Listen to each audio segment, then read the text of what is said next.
The 2026 World Cup will be the first since 2002 to take place in multiple countries, that being Mexico, the US and Canada. Unlike in 2022, every venue that will host already exists, which is great. But even better, none of the stadiums are located within an autocracy, first time since 2014. With that being said, here are the 2026 FIFA World Cup stadiums. Estadio Azteca. Despite not being state of the art, the bare concrete exterior straight out of the 60s, this stadium was basically an automatic choice as a host this year. For one, it's in the capital city. It's also huge, and it's hosted the World Cup final twice. Estadio BBVA. The shiny metallic exterior doesn't just look good, it features hundreds of these so-called gills in order to ventilate the stadium. But the best feature has to be that mountain backdrop. The stadium was designed with a slanted roof to make that view possible. Estadio Akron. This stadium was designed to resemble an erupting volcano. They've done a pretty good job without causing a mass evacuation. The grass exterior gives it a natural look, but the part with the seats and stuff lets the locals know that their lives aren't actually in danger. SoFi Stadium. The most expensive stadium in the world to build is undoubtedly one of a kind.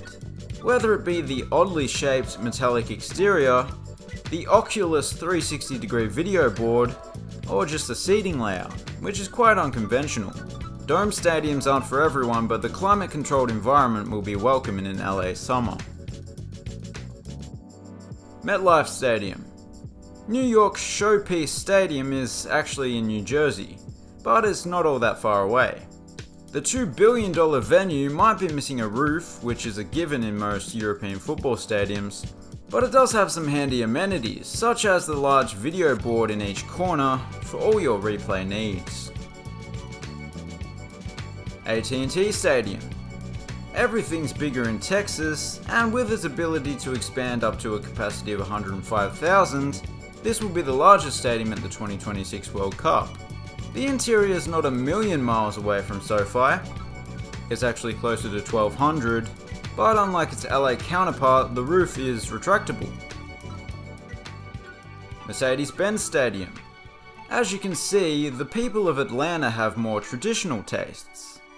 Whether it be the pinwheel-inspired retractable roof, the Halo video board that runs along its perimeter, or the Falcon-inspired seating over here, the design replicates the traditional football stadiums of the early 20th century quite perfectly.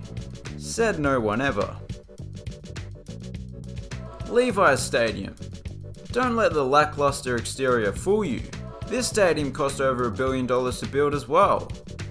Some cool features are the rooftop garden that provides for the restaurants throughout the stadium, and being sponsored by Levi's, they actually brought in some real Bangladeshi children and set up a little exhibition sweatshop in the basement. Hard Rock Stadium. Of course Florida was going to host some games, and Miami, or Miami Gardens if we're being technical, was probably the most obvious choice.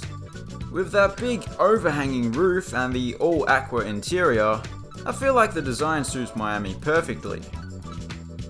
Lumen Field. This stunning dockside stadium is known for its aesthetics, sure, but it's even more well known for its loud atmosphere. It once even held the record. The club that plays here are called the Sounders, but that's just a coincidence because sound in that instance is referring to the body of water. Lincoln Financial Field. This stadium isn't a million miles away from Levi's Stadium.